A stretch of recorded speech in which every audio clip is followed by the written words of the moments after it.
you've had a police force that have supposedly been dedicated to bringing justice to Stephen and his family for over 30 years. Why does it take a journalist to do this, and to do this only a couple of years after the culprit's actually dead? It points to all the things that the Macpherson report said, 24 years ago about institutional problems with the police force and incompetencies and corruption. They're all highlighted in exactly this case. It's almost like it's almost ironically tragic that 2 years after this sixth suspect dies, suddenly the police are sort of able to name him because of work by someone else. It kind of sums up, the bungling that's gone on right throughout this case, I'm afraid, Ash. So how did the Met Police handle Matthew White's involvement in this case back in the 1990s and 2010s? How did we get to this point of him being identified as a suspect? They handled it badly, like they handled everything, to be honest. As I think you said earlier, members of his family came forward, days after the murder and sort of said, and suggested that the police look at him, and that was lost. He was brought to their attention by lots of people, but as with a lot in this case, because of the police's focus was somewhere else.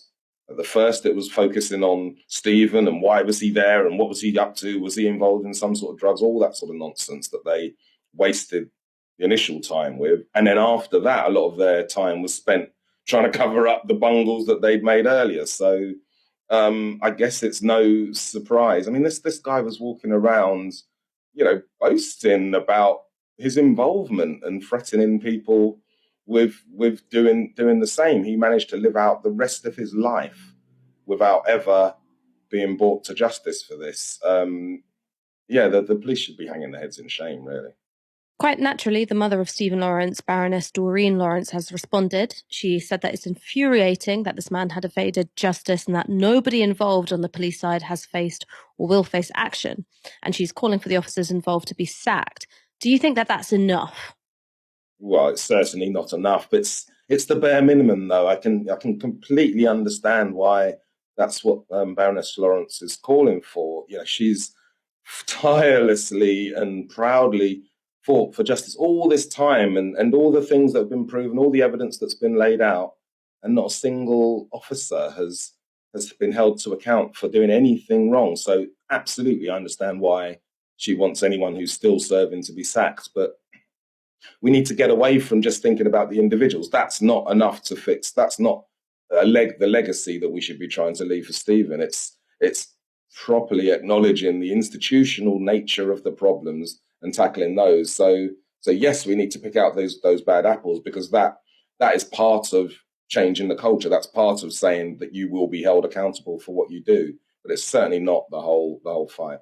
I just want to ask a personal question, because while we were trying to get you back, I was talking about the way in which Stephen Lawrence's murder, it loomed very, very large in my own upbringing. And I don't think it would be an exaggeration to say that for many people of colour up and down this country, it was nothing short of traumatic. That not only was there a horrific racist murder, these men went nearly 20 years without any kind of real accountability. If I may ask, did Stephen Lawrence's murder, in particular those years between 1993 and 2012, where you got those first criminal convictions, did that impact you personally in any way?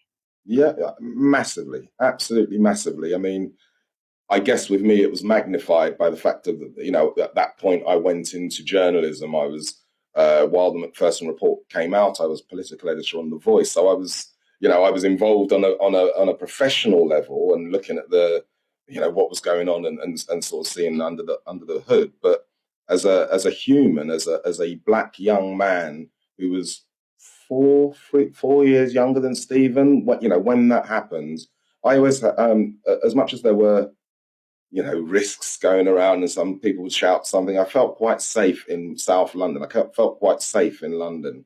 And to hear about what happened to Stephen and Dwayne, to hear what happened to them, and then to see that no justice was anywhere near. It was like you thought, okay, this awful thing's happened, but at least, God, these guys are going to be arrested and justice will come through. And to see none of that, it really sort of showed you where you were in the establishment. It really showed you how, I think, how society thought of you. I mean, it must be something similar to how people in Merseyside felt about Hillsborough and how that was dealt with. It felt, you feel like you really don't care about us, do you? That's how it was for me personally.